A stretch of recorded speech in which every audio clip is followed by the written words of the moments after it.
proceed when you're ready. Thank you, Senator. Good afternoon, ladies and gentlemen. I'd like to thank Chairman Winters for being willing to allow a full, frank, and unfiltered discussion about charter schools, which we believe are one of the most exciting innovations in education since algebra students discovered calculators. Also, thanks to the members of the Interim Committee for attending this hearing and taking serious this issue and considering the promise that charter schools hold, especially for those children who are most at risk through the falling through the cracks of a one-size-fits-all system that cannot possibly be all things to all students. I'm not here to say today that our educational performance has not improved at all.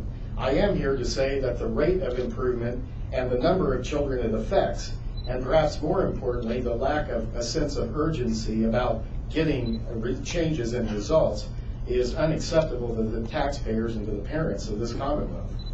Perhaps the most concerning aspect is that the performance of our students is degenerating the longer they are in school. According to the Kentucky Department of Education, 28% of fourth grade students are performing below proficient in math. By the time those students reach middle school, it's 37%. By the time they reach high school, it's 59%. 59% of our high schoolers are performing below proficient in math, including 71% of our students from lower income homes and 79% of our black students. The problem of proficiency is particularly acute among our low-income and minority students, where fewer than 30% are proficient in math, science, social studies, and writing.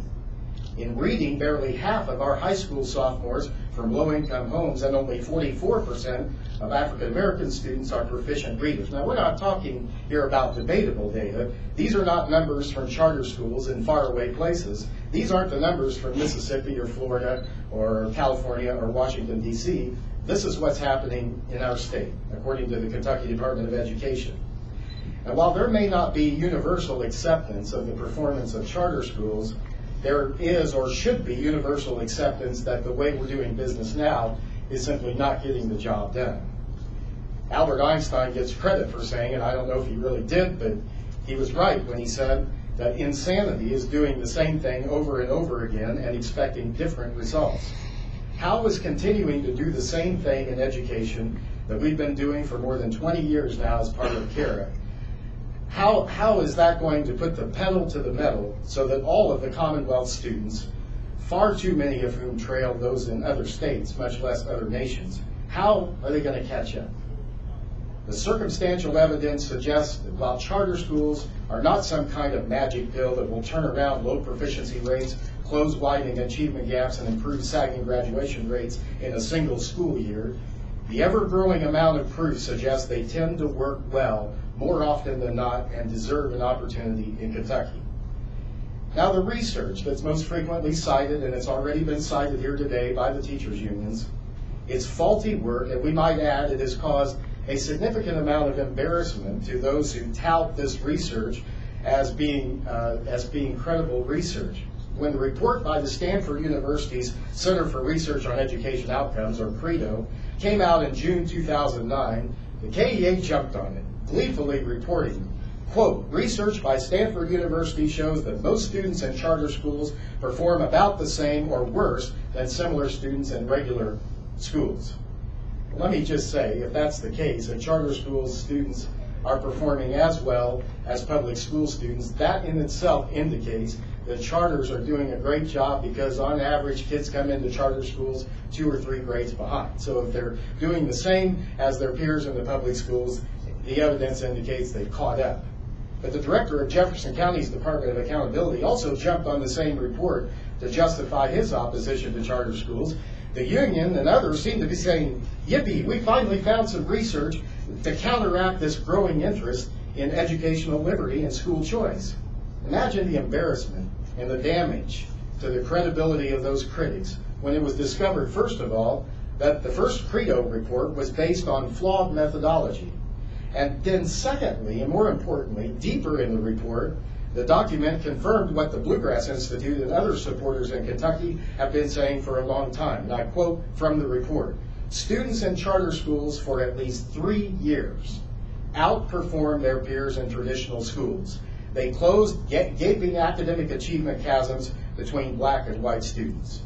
The union conveniently forgot to tell you about that part of the finding, which strongly supports the idea that given the time and the chance, charter schools can work with our neediest and most at-risk students. In the Commonwealth of Kentucky, more than 10,000 students are attending Tier 5 failing schools. And the teachers' union contracts, the collective bargaining agreements, I suggest, prevent the kind of change, system change, that's necessary to break this cycle of insanity. We need a policy that allows our best, most experienced veteran teachers. Ironically, the teachers' union representative talked about how inexperienced the charter school teachers are. But we have a policy in the public school system that does not allow for our best, most experienced and proven teachers to be placed into our lowest performing schools and take their vast experience and success in there. Instead, collective bargaining agreements, contracts, policy, red tape, bureaucracy prevent that from happening. What we're here concerned about most of all today is a system change. A system change that allows our best, most productive teachers in the areas of math, science, and technology, where the most demand and least supply is, to be paid a higher salary. Union contracts and policy prevent that. We need a system change that allows bad teachers to be fired instantly instead of coasting toward retirement, while good teachers are financially rewarded and motivated to take on new challenges. Why should not teachers be able to rise to the top and be rewarded, or face the music when their performance is poor, just like everyone else? I suggest to you today that that happens in charter schools, and that's why the unions oppose them.